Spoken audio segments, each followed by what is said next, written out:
Le voici, le fameux écran PLS après lequel on court depuis des mois. C'est le SA850. Il est lancé à l'occasion de cette IFA.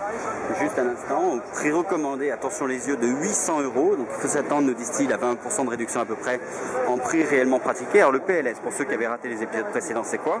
C'est tout simplement l'IPS à la sauce Samsung. Ils n'avaient pas envie de payer, j'imagine, des redevances à d'autres. Mais en plus de ça, ils souhaitaient l'améliorer. Ils l'ont amélioré, disent-ils, en améliorant en fait, en faisant progresser les angles de vision. L'idée, c'est que les angles de vision seraient un petit peu plus larges que sur les écrans IPS, typiquement ceux de LG, mais c'est surtout à partir du moment où on s'écarte du centre, alors que l'IPS perd progressivement du contraste, très progressivement, le PLS est censé le conserver plus longtemps pour après chuter plus rapidement dès qu'on s'écarte sur les côtés. Avec, comme sur l'IPS, cet avantage d'avoir en principe un angle de vision assez homogène dans toutes les directions, ce qu'on peut clairement opposer au TN qui, rappelez-vous, vire complètement au noir et c'est comme ça qu'on les reconnaît. Un mot enfin sur la qualité attendue. Déjà, c'est de la super résolution, ce qui est censé aussi justifier le prix. On a non pas du Full HD 1920 pixels de large, mais 2560 par 1440. Pour ce qui est ensuite des couleurs, ils sont évidemment revendiqués comme étant justes, qu'on a tendance à croire, vu que Samsung arrive à produire des écrans très bien réglés maintenant d'entrée. Pour ce qui est du taux de contraste, ils espèrent que ça fera au moins 1000 pour 1 et que ça fera plus. Maintenant, pour l'instant, il n'y a pas encore de caractéristiques là-dessus.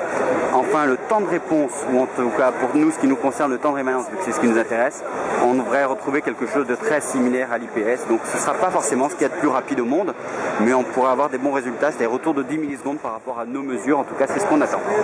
Sans en avoir pour son argent, pour 800 €, ce qu'on a, c'est un écran 27 pouces tout de même, sur pied ajustable en hauteur, pivot, et avec système de commande qui permet de brancher deux unités centrales dessus avec un système de picture-in-picture à l'intérieur.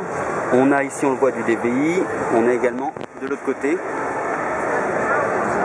de l'hub USB 3.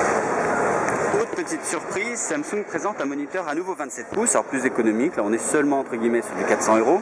Le SA650 et quand on regarde les caractéristiques, c'est de la dalle MVA. Donc on a demandé aux spécialistes allemands pourquoi du MVA.